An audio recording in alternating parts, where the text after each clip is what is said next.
За цогтгэрэл Цогтбаатар нарын өргөн мэдүүлсэн энэ хуулийн тогтоолын төсөл бол үнэхээр өнөөдрийн 30 жилийн төрийн өмчийн компаниудын гажуудлыг засах ийм ач холбогдолтой ийм тогтоолын төсөл байсан. Их удалжээж орж ирлээ. Олон нөхцөл байдал байсан байх.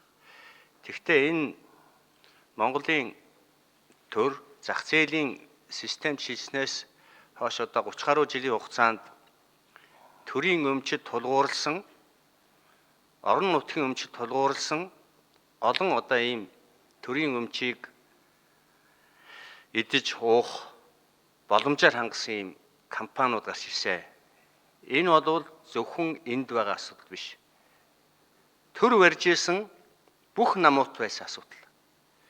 Ялсан намын үе өнгөрөөсөн улс төрчдийн амралтын газар болдог.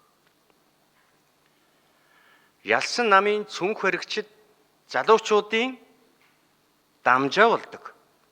Улс төрчид нөлөө бүхий компаниудын мөнгө угаадаг схем, хулгай лөөвөр хийдэг хөрөнгийн биерж болсон шүү. Өнөөдөр энэнийг хатуу хэлэх ёстой. Энэ дээр бид зарчмын өөрчлөлт хийх ёстой. Зах зээлийн эдийн засаг шилжсэл юм бол тэр зарчмаар явах ёстой. Тэр зарчмаар явах ёстой. Үнэхээр төрийн өмчит компани тэр ард түмний нэг ялангуяа энэ байгалийн баялагтай холбоотой. Тэр үндсэн хуулийн 6-гийн 2-т байх үндэсний баялагтай холбоотой. Ийм одоо төрийн өмчит компаниуд өнөөдөр монголчуудыг, Монголын төрийг ямар байдалд оруулж байна?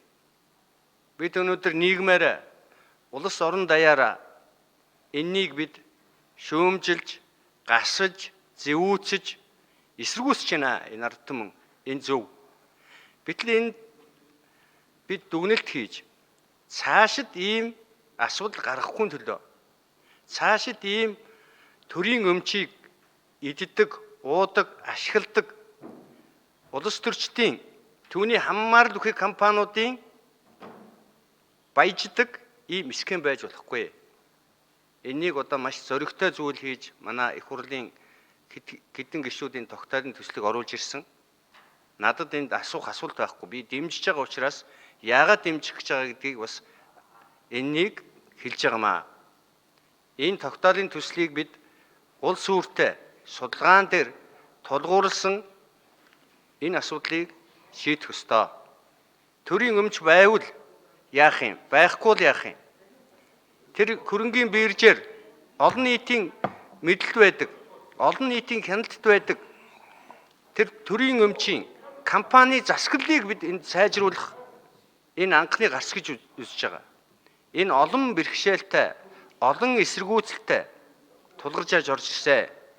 Энэ дээр үндэслэж бид энэ төрийн ба орон нутгийн өмчийн тухай хууль, бусад хуульд ч гэсэн энийг бид өнөөдөр энэ зах зээлийн зарчим, чөлөөт эдийн засгийн бодлого, компани засаглалын зарчмыг бид барьж, бодлогоо тодорхойлж иж өнөөдөр Монгол улс эдийн засаг нь эрүүл байх. Төр нь одоо альва асуудалд орооцдоггүй байх. Ард иргэд нь баян байх. Хүн бүхэн энэ байгалийн баялагаас хүртэх энэ